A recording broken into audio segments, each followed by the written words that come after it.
I'm exhausted, man. Why? I'm in the camera now. We're all crooked. It looks like the Titanic. Well, it's going. That one's going. Looks like the Titanic. Fine. How close do we need to be? As long as you're competing with our levels, like. Hi, Zach Fowle here, reporting the news. You might want to get A little closer. Okay. or you can point it up a little bit more. There you go. Great. Hi. Oh, 1 2 1 2 1 2. I mean, you have your own track, so I can pump you up if I want. Or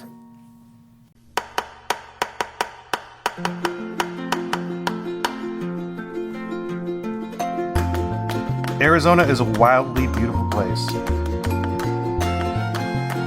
brimming with over 100 brewing companies. I'm Rob Fulmer, the Executive Director of the Arizona Craft Brewers Guild. I'm joined by Deputy Director Andrew Bauman. Together we cover the state, bringing you the best of what's happening at our breweries and beyond. Welcome to Arizona Beer Frontier. As many podcast hosts make their guests really inaudible, so when you're in the car, blast you them can't out. hear anything except the guest or the host, and then you turn it up, and I don't know. yeah, the volume leveling is not great.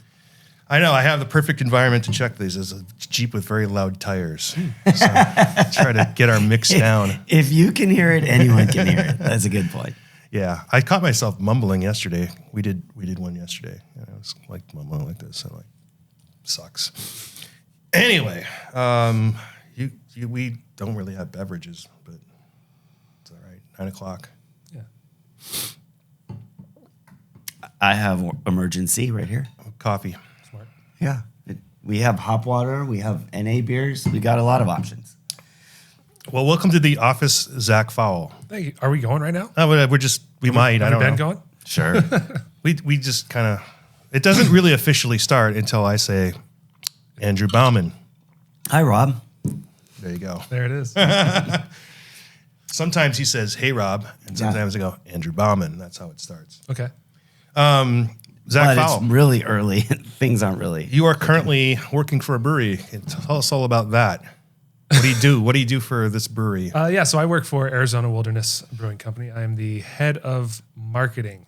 So everything that you see that comes from us, from the website to the social media to press releases to even like menu descriptions and things like that, the kind of overarching image and brand of Arizona Wilderness kind of flows through me and my department of 3 people. Oh, wow. That's cool. That's great. So the narrative that I read, the storyline, the consistent voice, that's mostly you and your team? Yeah. Great. And the newsletter that I get every week. it is I always look The noticeable. forward newsletter's to. all me, baby. I love that. It is noticeable that there's a consistency in voice, That's in my good. opinion. That is a good thing to But hear. I also read a lot of your stuff, or have read a lot of your stuff. Yeah. So you can kind of tell the Zach influence there, the little tweaks that I kind of put on it, the little hints of flair. Yeah. I don't know. I don't analyze it that much. It's just like when I read it, I kind of read it in your actual voice. Yeah. A little bit. Cool. So no, not using AI. Not yet. Have you looked at it? I used it to try. I tried to cheat on a press release the other day, and I said, "Write me a press release about the announcement of our new brewer." Right. And it put together the most like formulaic, basic. Like for if I was interested in just doing like a normal press release, it would be passable. Like it made up a fake quote that was just like, "We're excited about the the synergy of working together." Like all the corporate speak. yeah, it's like very basic. Like it, no one would be upset by it, but it also is not gonna. Did it make up? Did it excited. invent a resume for your brewery? Not this time. Oh, okay, because it can do that. So if you feed it information, it'll kick it back in a different way sometimes. But the fake quotes. Let's be honest, all quotes are fake on press releases. That 100%. Some of the time I get them approved before I publish. Can you just read this to me? Okay, thanks. Yeah, that was kind of an eye opener when I got involved with that stuff. Like, here's your quote. I'm like, Yeah, right. That sounds like me. First couple times, like, let me just tweak it a little bit. And then after that, I'm like, covers all the bases. Yep. Yeah. So you've been doing this for a little bit now, right? Coming up on 2 years at Arizona Wilderness. Yeah. Before that, I was with Four Peaks for about 4 years. Sort of. I wasn't the head of marketing there, but it's sort of a similar role, communications manager. So managing the same thing, media relations, outgoing social media, and things like that. And you also have a background before that. What was that? So I started kind of as on the journalism side for beer. I was something I knew I wanted to get interested in. I went to school for journalism and I wanted to write about beer. So I did some reporting for the Phoenix New Times, local kind of alternative weekly, mostly just beer reviews and kind of launches and events and things like that. Some interviews with brewers, and kind of parlayed that into a role with Draft Magazine, RIP, which was a fantastic job, really fun to do a nationally focused beer-focused magazine to where I got to do a lot of similar things, taste some of the best beers in the world, talk to a lot of really, really cool people, travel to some fun destinations. And that was a very fun job. I'm sad that Draft is no longer around. Right. And you've intersected with a lot of people, or some of them are still in the beer journalism. I mean, I talked to a few folks at Brewbound that you had worked with. I can't remember. Kate Burnett and I used to work at Draft. She does a lot of writing for Craft Beer and Brewing, and some freelancing for other outlets too. Right. There was somebody else that mentioned Draft magazine days, something about being very loud at night and not very. I'll tell you later. Okay. I said, he might not remember, but we were kind of like getting too loud for Zach. I'm like, really? Couldn't sleep, something like that. Okay. Yeah, I remember. You and Kate. Was there a third person? Erica was. Erica, yeah, ESC. of course. And now she's pursuing semi-professional skating, I guess. Yeah, she was always she was show us like videos and photos of her like at her competitions she was doing. She's incredible. Yeah. Skater, so. Yeah. Well, when you mentioned that you do this competitive rowing and you did competitive eating, I think, right? Or, yeah. What's the goal here? Wow. Compete, man. Be the best. So some of the New Time stuff, it was a food and beer focused kind of, that was my beat. So I did a lot of the challenges around town, like the eat this burger in 5 minutes and it's like stacked this high, or 5-pound burrito, or Chompy's has ones. It's like 12 of their like challah sliders with brisket. Right. I did not finish that one. That's a lot. Yeah, they were fun. I did not finish most of them, but you get some free food, you get some indigestion afterward, and I did get I won tickets to the Home Run Derby one time because I ate Alice Cooper's. You remember Alice Cooper's Town? They had this hot dog called the Big Unit that's like this long, and I got in like the top 3 for that. So they gave us some Home Run Derby tickets, which was kind of cool when the All-Star game was in town. Sweet. Yeah. Wow. So I think I came out on top overall in the scheme of things with the food challenge thing. Yeah. I mean, like you're the most well-rounded competitive eater that I know. That's good. A lot of people focus on one food. Yeah. Like I only eat spaghetti, the most spaghetti, or I only do burgers. But you're like man of all trades. I eat too fast as a rule, but I also end up choking on my food unexpectedly. It's like, so our the dog, bottleneck is like right here. Right? Our dog does that. So we just put the water in her food. Yeah. So maybe you should try that. It's just So I've water. seen like the Joey Chestnut. He takes a sip of water, or Yeah. he dunks the hot dog in the water. Sometimes I never did that. That's gross. Oh, well, I was going to ask you something else about that, but I think we've kind of run that into the ground. Well, and also on the board of directors for the Arizona Craft Brewers Guild. Yeah, yeah, that's true. that's How new nice. as of a few months ago. Yeah. Yeah, Cool. yeah. Hey, thanks. I'm happy to be a part of it. I think it's great to have a say in kind of the direction of Arizona craft beer, at least from a from what small input I can give and kind of help things move in the direction that I think they should. It's nice to have that say in the process. And your current employer, Arizona Wilderness, is opening another location. Yeah, we just bought. So it's the first property that we actually own. It's 100% ours. It's a historic building on the Miracle Mile, which is McDowell Road between like 16th and 7th Street in Phoenix. Back in like the 40s and 50s, it was like the place. That's where everyone hung out. The building that we bought used to be, I mean, it's been a bunch of different things. It was a laundromat at one point. It was, the front section of it was a place called Stardust Lounge. That's the most like kind of retro, like classic bar that you could find. Now it's just kind of a big, beautiful, empty building. And we're going to, one half of it will be an expanded brewery. So we actually bought some equipment from Pedal Haus. They upgraded to a larger system and then they sold us their 15-barrel house. So all that equipment will be moving into the brewery side. And then the front half of the location is going to be a tap room and restaurant. A little bit different than our other two locations in that we want to do this one 100% local food. So everything that we buy is going to be from local farms. It's going to be made here in Arizona.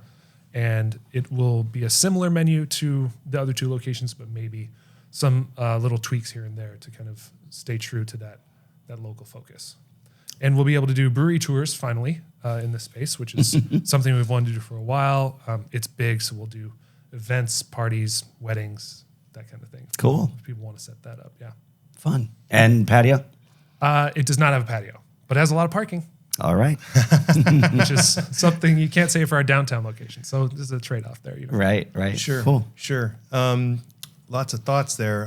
Pedal Haus is somewhere you worked at too. Yeah. Yeah, I was at Pedal Haus for like a year and a half. Yeah. And similar stuff, marketing and a little bit of management too. Also, what you're a Cicerone of some level? I am the third level, so advanced Cicerone. Okay. Just under, so the master would be the one that's above me. You know, I've taken this server and I've just never Pushed it? Well, I mean, it doesn't really. I don't serve the public. Okay. Yeah. Like in that way, and I mean, I may someday if the focus of what I'm going to do in this industry changes, but I do want to say that it kind of upsets me that people rip on Cicerones. Because I'm like, have you ever actually talked to any of them or met anyone? I'm like, it's like almost sort of a closeted skill set now. Cause like, you don't, I mean, it used to be like out of the gate. Yeah. There were people like, yes, I'm a Cicerone. Like now it's like a little bit like, yeah. Now that it's expanded to more people and it's become more popular. yeah. I think people create like this caricature of what a Cicerone is in their head. And it's like, they kind of, there's a Venn diagram of like the wine snobs, and the beer snobs, and the height of that would be like the Cicerone. At least that's the perception, right? That Sure. people are just like gatekeeping your beer decisions. Right. That's the trope. Like you're like, oh no, you can only fail in my eyes, right?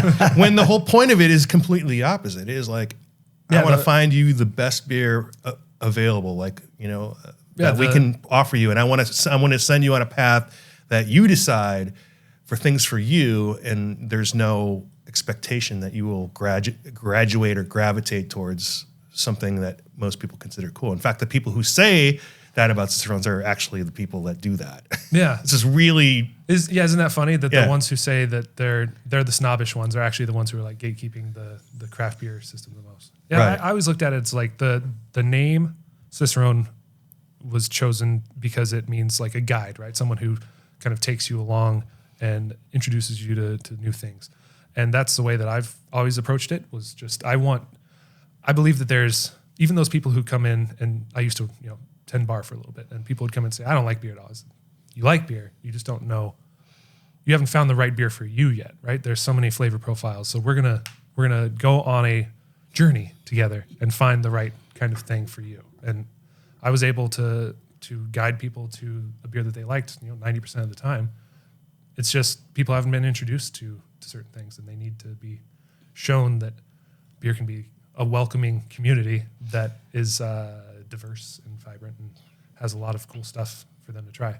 It is my favorite when people try a beer and go, "That's beer." Yeah, exactly. Especially at festivals, someone comes along because all their friends want to go to the beer festival, and then they're like, "All right, I'll go with you guys, but like I'm not gonna like it," and then they get just amazed at what they actually drink. Totally. So that's fun.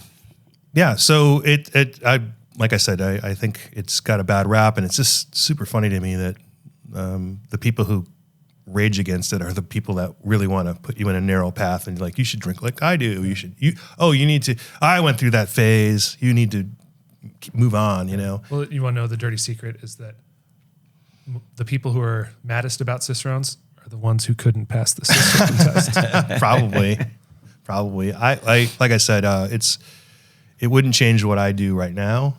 I guess if there was a Cicerone of lobbying, I would take that to build the skill set. But so you've done all these things as a journalist and all the stuff that led you to here, to the position you're in. Obviously, is this? Have you hit the pinnacle, or is there what else? I mean, do you want to? Because here's the thing. Because like you get to this point, and like now you're like, maybe I should actually make beer, or maybe I should. I have zero desire to own my own place, to make beer, to do any of that. What interests me is this role is kind of a larger version of what I was just talking about, that kind of helping people find new stuff and guiding them to something that they like. It's just now I'm doing it on a scale where I can reach thousands of people at a time and help introduce them to what Wilderness does. And in so doing, I think help them kind of branch out into what craft beer is on a larger whole.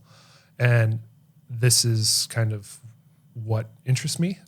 Marketing is just fun to me too, kind of figuring out the way, how people think, what they're interested in, and how can we kind of tweak our messaging to fit within that that segment and to find maybe new groups and bring them in. Like it's all strategy, storytelling. Yeah, for sure. It's kind of a larger version of that too, of what I did at Draft and at the New Times, where we're kind of telling a larger story about what Wilderness is and what it does, and what craft beer is and what it does. So yeah, to me, this is kind of the height of where I want to be right now, but who knows what the future holds. Mm-hmm. So like if you were in this position 10 years ago, you'd probably be writing a book, but nobody writes books anymore, right? It's a tough gig. I think all the beer books have been written at this point. Well, it's just a tough medium to make any money on anymore. Same with journalism. I think you got out of that when it was probably like it's. I mean, I do like this second wave of people like Dave Infante, and I do like the Brewbound podcast, and Beer Business Daily every once in a while has some great channels. Like, here's the thing. It exposes this whole other side of the industry that most of us don't. Sure. The bigger distributors, going to those conferences, and they just tell you everything they're going to do. Yeah. It's like, yeah, we're going to do this. We're going to do like no secrets here. We have infinite resources. So right out in the open. This is how we're going to bury you. If we fail, it's only because we fail. It's not because of anything else. Right. Case in point, this Bud Light thing. like, hey, we got everything. We're going to shoot ourselves in both feet. Yes. Speaking of good beer journalists, Jeff at Beervana had a really good article about that this morning. Yeah. He kind of dove into like, is Bud Light failing? Is it all because of this supposed boycott that conservatives are putting on, and to your point too, that now the backlash is coming from the left side too, because they didn't support LGBTQ people enough, and caved to the other side. So they're getting it from both ends. But Jeff's point was like, there are certain trends in the industry that you see, it kind of flows up and down. Bud Light sales have dipped about 10%, I think, from year over year. And you do see like every year for the last 4 years. It always happens. Yeah, there's like seasonal trends, but there has been an increase too in Miller Lite and Coors Light sales in the same time period. So it's having an impact, sure, but I think the people who are most upset about it are the loudest people on earth, and I don't think Anheuser-Busch is hurting as much as people on the right and the left are making it out to seem. It seems to be a diagrammed plan to pump and dump stock too. Like if you follow along with some of the Twitter people, they're like, all of a sudden everyone's like down on a brand, like you see with Target. That's interesting. Yeah, it's the whole Elon Musk, sort of talk up something or talk down something, and at the same time shorting it or or buying when it gets to the lowest point, and then letting the inevitable trend come back up. I did read that stuff. I do think he's very. I don't want to say he portrays both sides, but he explains everything you need to know to understand the situation, and he gives you some deeper dives on it. I've always used his posts on things as sort of a guidepost to start the process of understanding things. He's very to the point. We also we sent it out in email as well, but his synopsis of the Craft Brewers Conference was right on too. Yeah, like if you wanted to understand more about either position, he gave you the tools, and it's, as anything, it's nuanced. It's not like, oh, well, you believe this, then you're right. It's very nuanced. Did you go to the Craft Brewers Conference? I didn't go this year. We did have a team of about 5 or 6 people who went and kind of came back and gave us the feedback of how it was, what the overall experience was like, and it aligned with what I was been reading about that everyone was saying. Yeah, it's a little bit. I don't know that other conferences get those kinds of demands. I'm like, you're literally unleashing a group of people from across the country that are super tightly connected. Like the city isn't going to, absorb all that. Yeah. I think craft beer is weird because there's been so much kind of social change and push for that social change within the craft beer community. Like it's one of the kind of rare instances where the industry recognized about itself, like, oh, there's too many white people here. Like there's too many straight people here. Like we need to branch out into different groups and make ourselves welcoming to different groups. And I don't think a lot of industries have that same kind of wherewithal to look within and see that about themselves. So probably there are, real estate conferences or something like that where it's just a sea of white people and there's not seminars about how we can build our diversity like there is with craft beer. I don't know if other industries have the same kind of push for that growth. Yeah. Yeah. The whole trope was the 99% asshole free. And I was like, it's like 65. Right. And like some of those guys are pretty effective. So we'll give them a pass. But it was more coming to the realization that we network really super well. Mm-hmm. So like it's the whole reason for the sort of group marketing is the culture built around it. Right. And like, so good news travels fast. New products, did you see what these guys are doing? Everything travels fast. The bad news traveled fast too once it got out. Once it got beyond a couple of circles. So that's our opportunity is to say, all right, well, we can at least gather people together and discuss things because, we go back to the Me Too thing. Like, restaurants that were competitors weren't meeting with each other. Right. And they weren't allowing their employees or facilitating their employees to get together to discuss issues. They, I don't know if they did anything at all. Yeah, I doubt it. So, but as with anything, when you have, these independent movements without a lot of top leadership, sometimes they don't get as far as they should. Mm-hmm. And that's kind of our issue. It's just people have tried to pick up the ball, but without some clearly focused directions. And it's kind of, to be fair, it's kind of beyond the scope of a lot of our organizations, beyond the scope of our organization in particular, to do all of that when we're just trying to stay financially solvent and actually do the mission that we're supposed to do. Sure. Yeah, I mean, the BA has kind of a larger. They have the same kind of focus in that they need to support their members via legislation and things like that, but they also have to represent this giant, diverse group of breweries, and that is going to cause a little bit of friction sometimes, I think. Because not everyone feels the same way all the time. Well, yeah, and a lot of people expect different things of the Brewers Association. Right. There were people calling for them to say something about being in Nashville, about the political situation there, and there are probably a lot of people who don't need that from them, and maybe some people who don't want to say that, don't want them to say anything too. So when you have this giant organization that represents such a broad swath of groups and people, you have to balance the needs and the desires of all these different groups. And that's a tough situation for anyone to be in, really. And it's hard to expect of them any specific intention that maybe you personally want. Mm-hmm. Well, we're all kind of going through this a little bit, and I'll give you a completely different example. Like when we had to move festival locations because of actual financial and business reasons, and or not do one at all, right?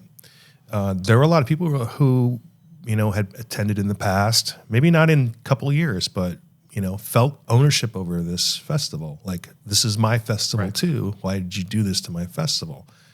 And that's the problem, is when you try to do too many things and you include people and you build these festivals so that people feel like they are part of it, and they have they're part of the direction of it, even in some small way. You give them that power, and then when it doesn't go their way, you have to hear about it. Yeah.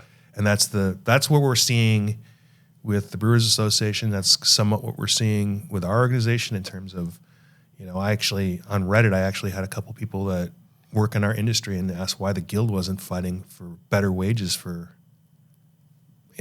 brewery employees. Mm-hmm. I'm like, well, we represent the business. So how could we credibly represent both sides of that kind of an issue? Yeah. One of the sides would be like, you're selling out to those guys, or you're asking too much. It's really not, our place, unfortunately, because like those kinds of issues, like that's I like that. Like, that's exciting. We should talk together, but like, as the role in the guild, that's not what we can do. To tell a brewery how much they should pay their employees. No, in fact, even to say more, like, we need to establish a standard base rate of $18 an hour for brewers or cellarmen or whatever. Like, that is nowhere near what we should be doing. Technically, it's collusion. Even if it's progressive, like, you can't get businesses together to agree on pricing or wages or conditions of employment. Because even if it's seen as an uplift, it's technically antitrust. Yeah. Because someone else said, well, no, we could have done better. Like, and you've conspired together to cap this. So, I mean, it sounds crazy, right? Like, two guys in an office like this, like, we're out controlling it, You are part of the Illuminati, right? I saw the symbols. Yeah.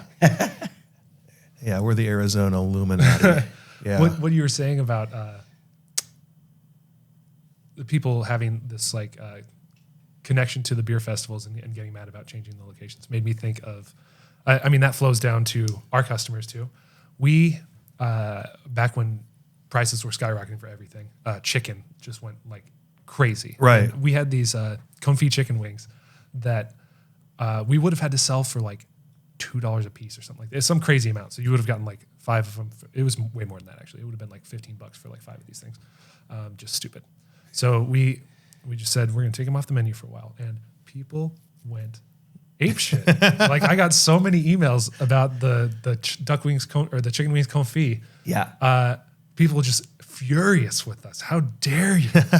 And it's just so funny to me. Like, the connection that, I guess that's good that we've built this connection with people to where they feel so ingrained in, who we are, and kind of felt like that was something that they had grown up with, I guess, or been part of for such a long time that it affected them so dramatically to take away. But I thought that was funny that you have to have that thought in your head when you're reading the hate mail. Yeah. Yeah. Like they care that much. Yeah. They care so much that they right? want to let me know. Yeah. So like, please, take me to the bleeding edge of saying you're what is it? What's the word? You're gouging me. Yeah. You're forcing me to buy these super expensive wings. Yeah. It's a safety issue. I have to have them. But I would much rather have that than like indifference, where we change something and no one cares. Like I would much rather have people telling us that they dislike something because it says to me that they feel this connection with us and they feel like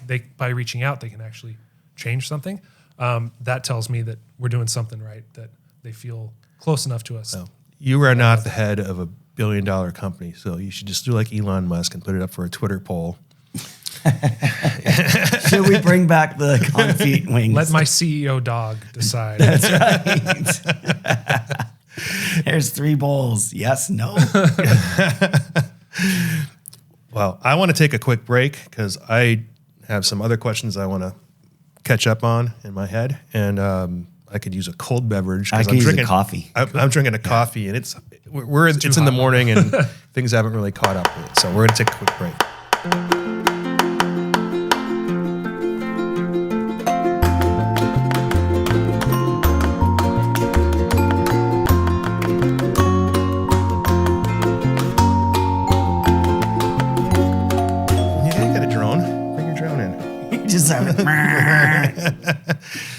I can do. Hey, I'm getting good at this. I can do noise canceling for that.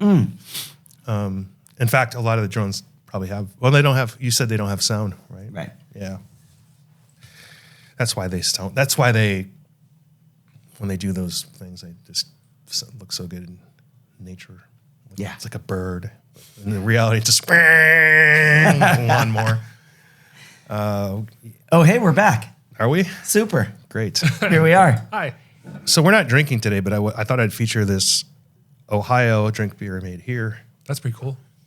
Andrew won in our Nashville bingo game. We did a bingo game where lately when we travel with our guild people, we put together like maps and playlists like of things relevant to the city. Mm-hmm. So like we did bingo this time with it. So fun. And Andrew. It was a photo scavenger hunt. Okay. So like one of them would be like take a picture of 3 Man Records. Yeah.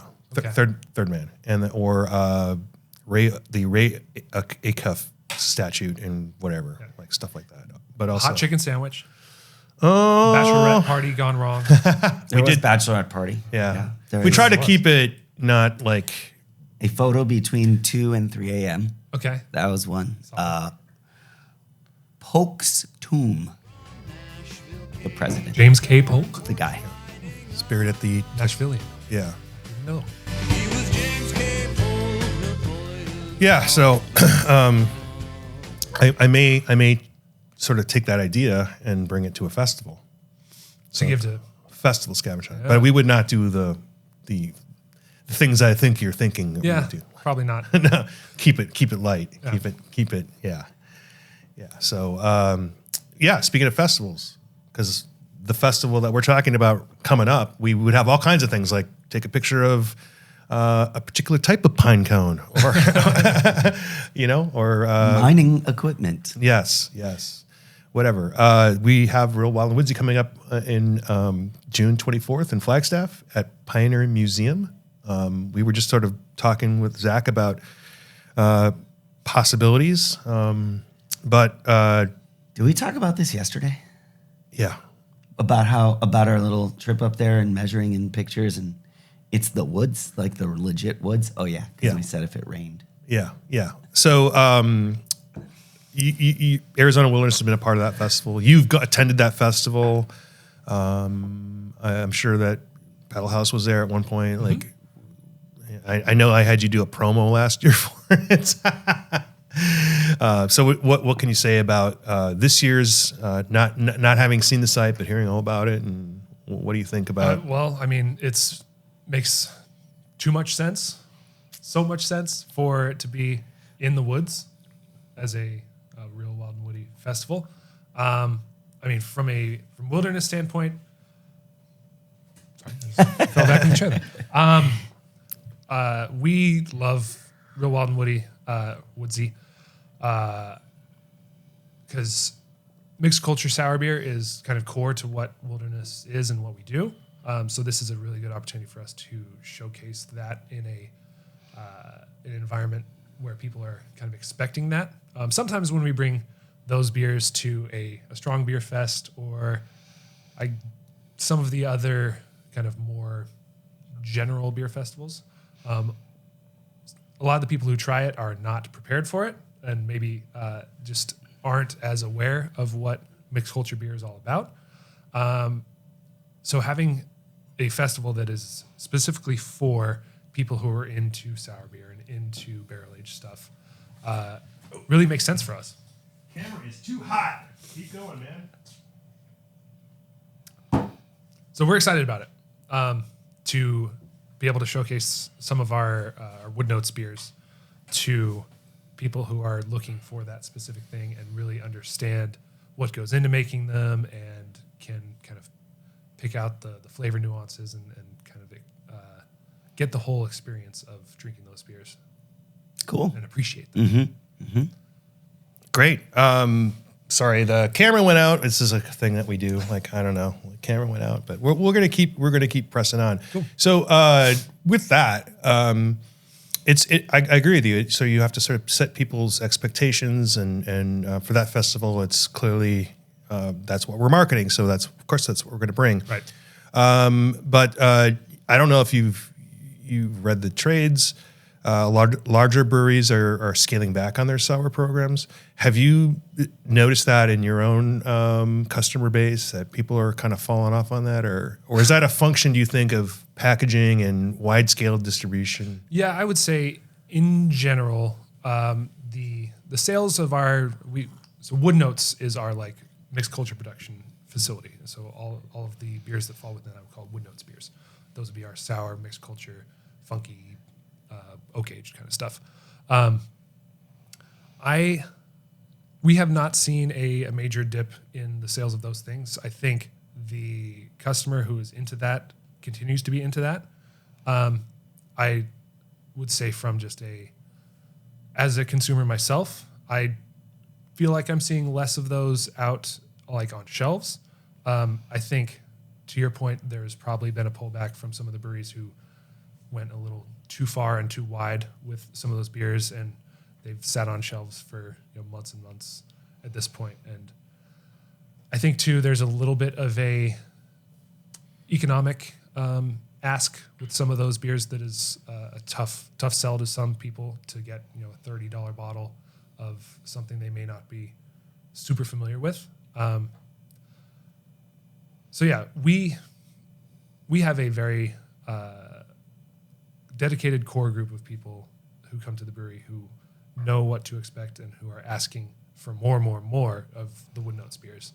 But would I send those out like onto the shelves in stores right now? I would think twice about it probably. Yeah.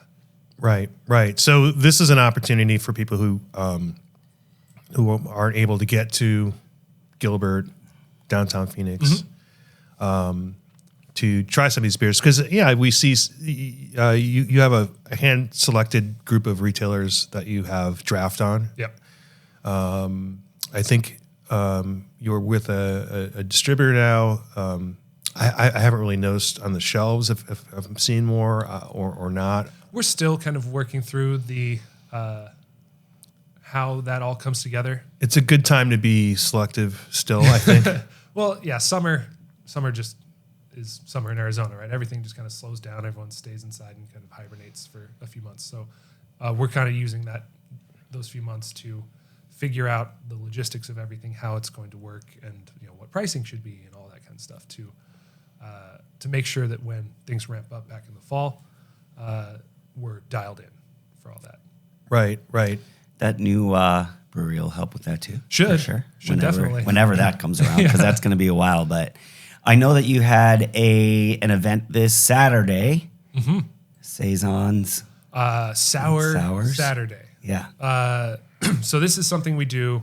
We try to do it every month. Sometimes it's every couple months. But the Wood Notes Brewery, which is located right across the street from our Gilbert pub. It's kind of just a big warehouse where we have all of our fooders and a bunch of oak barrels. We've kind of converted it into a lounge bar kind of hangout. And once a month, we open it up and do releases of some of the beers that we've made there over the course of the year. So this Saturday, we will be releasing 2 beers. One's called Salome. It's a Saison, so mixed culture Saison. It's going to have a little bit of acidity, a little bit of funkiness to it.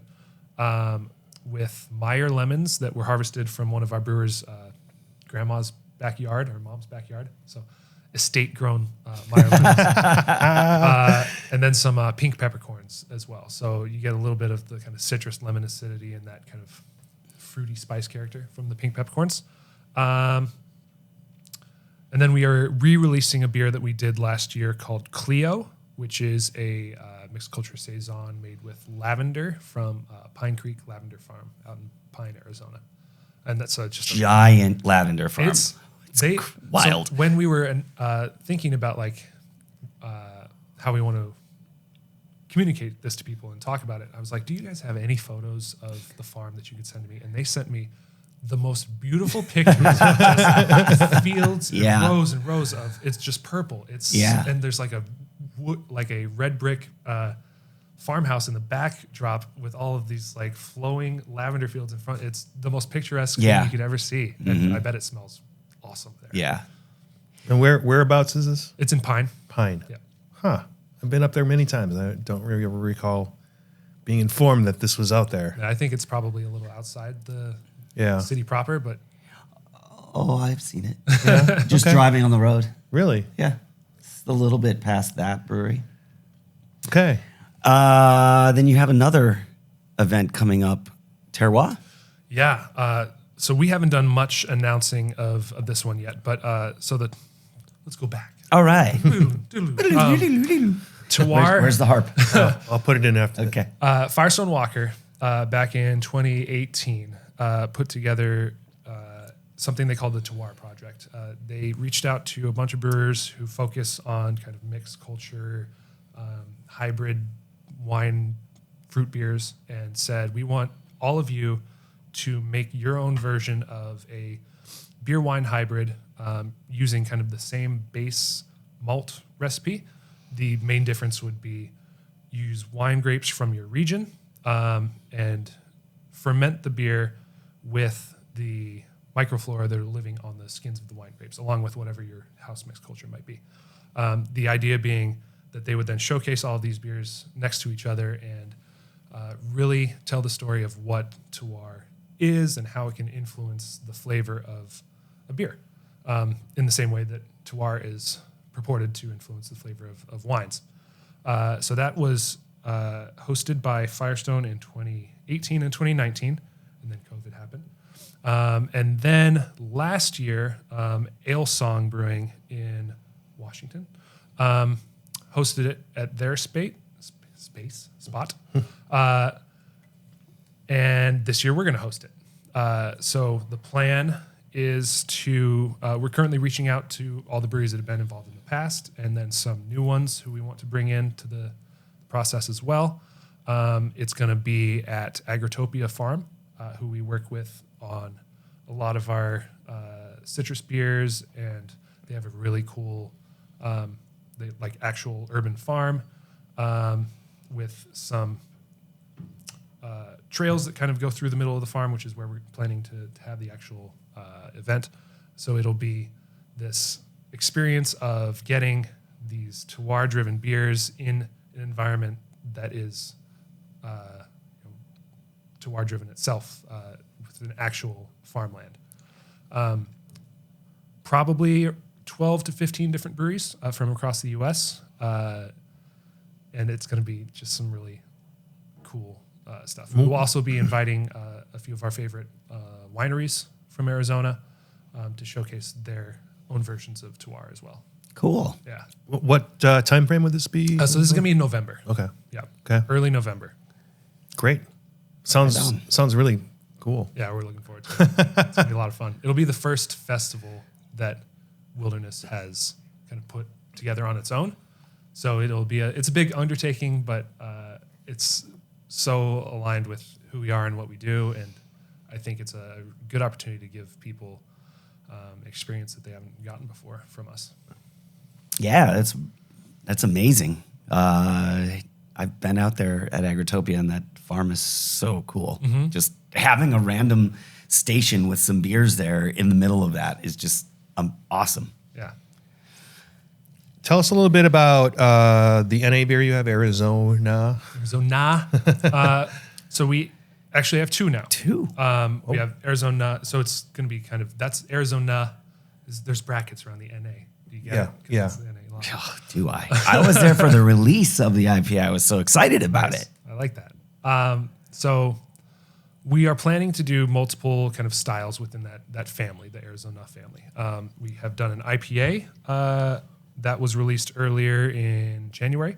And then this past Thursday, we released a lager, sort of Pilsner-esque in its focus. So it's got our usual malt base. We use Sinagua malt, which is grown in the Verde Valley. And then it has Saaz hops, which you would find in most Czech-style Pilsners. Really clean, really light, drinkable, no alcohol, which is nice. These are something that we've been wanting to do for a while, and there's kind of, I don't know if anyone else in Arizona is making non-alcoholic beer, but there's definitely a demand for them that we've seen since we launched the NA, the IPA. Some breweries have reached out to us, and they're like, we want to have a locally made NA beer on draft. So there are Arizona breweries who are carrying our NA IPA, which I think is pretty cool. It's something I think that a lot of people have appreciate too. We've had people reach out to us say, like, I'd love that you actually have one of these on that's your own, because there are people who want to take a break from drinking or don't want to drink, period. And having that option to where they can actually drink a beer while they're hanging out with their friends and not have to, have a Sprite or whatever makes them feel a little bit more normal, and less like they're being left out of something when they go to our tap rooms. We have a few in the not of Arizona, but non-alcohol. Andrew's been sort of driving that, and I've been trying them alongside, and I it fits me in terms of instead of having 3 beers, maybe I'll have 2 in a NA. Yeah. In some cases, in the case of Guinness, I actually blend it. There's a Guinness 0.0. Yeah. So you make basically a 2.5% beer or less. So you blend it with the alcoholic and the non-alcoholic? Okay. Yeah, you cut it way down. Yeah, it really makes that beer better. Okay. Yeah, well, because there's a body thing still. Yeah. There are small things, but those might be features for some people. Like, I don't like that thick Guinness. I like this other stuff. More crushable. But certainly more. There is one other brewery that did an NA. And I haven't seen it out yet. They only released it. They canned it and only released it tap room. They wanted to keep an eye on it. Rent Haus. Yeah, Rent Haus just did their Spellbinder. Yeah, and it's super interesting, and it's because of the provenance of that beer and the flavor profile really shines through. I think it still has the look. It doesn't pass the I accidentally drank it and I didn't realize, right? Which is fine. I think that's a sort of a impossible goal. And I mean, you're talking to somebody who tried to get off of. I don't drink soft drinks anymore. But my strategy was to pick the worst available one, and that was Diet Coke. Okay. And now I crave it. Like, you know what I mean? Like, oh, God. that terrible flavor, But so things like that happen. And as long as we're talking about marketing and the market and the business, we don't know what people who are 15 years old are going to prefer for these kinds of occasions, right? Sure. And I don't know if you guys have any interest in ever doing a THC beer, but you have to start with an NA so far. Yeah. Right? That's what Syria does, and to be able to do that. I'm not sure if we'll ever get to the great beyond where we can put anything in beer, but maybe that's a good thing. The Brewers Space Guild. Yeah. Moon rocks. Yeah. Fate did a non-alcoholic. I think it was just low alcohol. Oh, Was it I non-alcohol? thought it was NA. I don't remember, but yeah, they had one here. We used to drink it a lot, but they really couldn't move it enough. So maybe this is one of those things, in my opinion, that it takes a little bit of competition to make it sort of fly. I mean, nobody does this if Athletic isn't shipping cans across the country, Right. So a lot of that's good. A little bit of competition. I think that's what holds back some of our distiller friends, and there's just slightly not enough to drive that. Yeah. To get everyone saying, "Hey, this is a thing. We should get on board." So I think packaging is a big part too, because that's a perfect beverage to take to your house. Like if I'm going to a brewery to hang out with my friends, yeah, there might be a time when I say I don't want to have a beer and I'll have an NA instead. But also that happens more at my house. Like I get home and I go, I want a beer, but I don't really want a beer right now. Yeah. So that works. Yeah, we sell a lot more of the NA in cans than we do on draft for that exact reason. People want to have it available to them when they are at home or when they even take it out somewhere. They go on a hike or they go on a bike ride or something like that. And have something that they know is not going to really ruin their day. Hey, and I think like coming up on football season, people do watch football. Like they sit in their house and they watch a football game. I don't get it, but people do it. And I think that's another great opportunity if you're going to a buddy's house is take a 4-pack of Arizona beer. And that way, again, you're like just slowing your consumption. Sure. You don't have to have 10 beers. You can have 6. I don't know how it works. Math is hard. Yeah. However it works at football, that's what they do. Hey, if you ever have an interest in exploring the world of dairy alcohol, we know Dairy alcohol. yes, Dairy-based alcohol products. there's a This is true. strain that will chew through and create alcohol from lactose. We actually had cans of it here. We ordered it from New York State. Like alcoholic milk you're talking about? Yes. It's a seltzer made with byproducts from making milk. So whey. They use whey. Okay. Yeah, I don't know It's if I want Norway. bubbles in my milk. it's not very milk. It's more yogurty flavored. Okay. It's seltzer.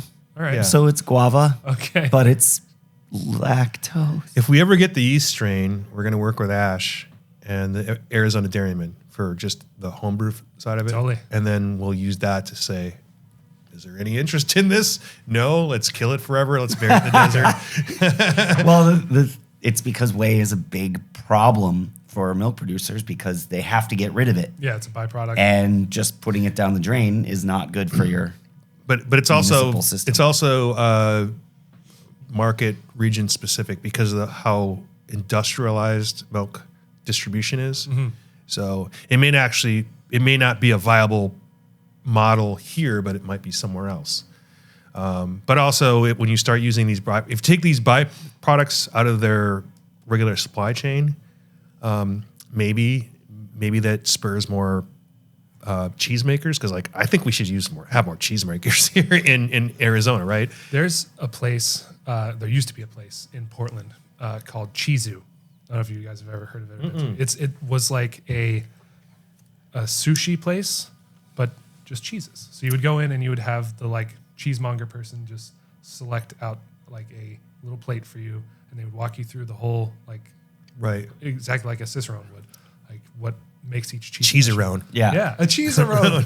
And it was so cool and so unique, and I'm really sad it's gone now, but I would love to see a place like that here in Arizona. It's just pure cheese joy.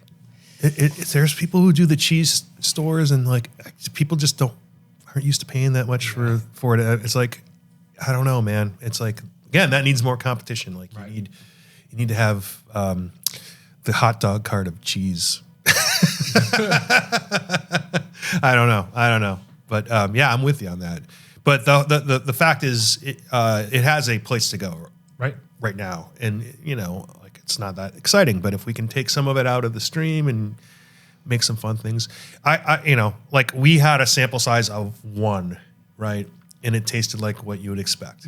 But, like could other brewers do something completely? Yeah, who's to say that it's not a bad product? It's just you need more people to try to do fun stuff with it. In Oregon, they make whiskey and vodka out of milk. Whey. Yes. Okay. So yeah, we haven't had that yet. We get the guy that makes CO2 out of the thin air. Yeah. And the cheese guy together, the whey people. It's gonna be crazy. Wild. Being a environment friendly, forward thinking company, they're in St. John's. They're getting a CO2 generator, just pulls air out and separates it out. And then, but the thing is, like it's not cost effective, but they can make fuel out of it. They can make carbon fiber material. Yeah. Something I forgot to mention about the new brewery location is that we have invested in a piece of equipment that allows us to take our CO2 that's created through the fermentation process and repurpose that across the rest of the brewery. So the CO2 that our yeast make will be pushing beer through the lines, and we've mathed it out to the point where it would actually be able to provide the carbon dioxide for both of our other locations as well, just from the yeast byproduct that would normally just be floating up into the rafters at our brewery will be repurposed in that way. So we're really excited about that too. Is that we know of 2 other companies that have had sort of mixed success for that. So hopefully by the time that's implemented, things will iron out. Yeah. Well, Santan and Dragoon both have it. Okay. They have a version. I don't know what yours is, but I know that Dragoon continues to tweak it. I don't know what Santan's situation is, if they're still using it or what. Yeah, we're excited about that. It seems like all the CO2 problems of the actual production were more East Coast problems. Here, they're more transportational. Yeah. Because I know there's a couple breweries that were in northern Arizona that completely got screwed by the fact that their schedule was, they couldn't deviate off their weekly schedule, and the snowstorms occurred at the wrong time. So nevertheless, the liquefaction and packaging and distribution of that's the same problem we have with beer, right? Yeah. It's so if you can use it in house, all the better. You get rid of all that stuff. Exactly. Cut out the middleman. Hey, I know we could keep talking, and we haven't even had any beers. Woo! If we had beers, we'd be even talking more. I think we need. Sorry, that's all right. It's like, Rob, shut up. It's time to go. Hey, so thank you for being on our podcast. This is not a beer podcast. This is a podcast about beer. Yeah. Right. Sometimes the beer finds you. Yeah. Today it didn't.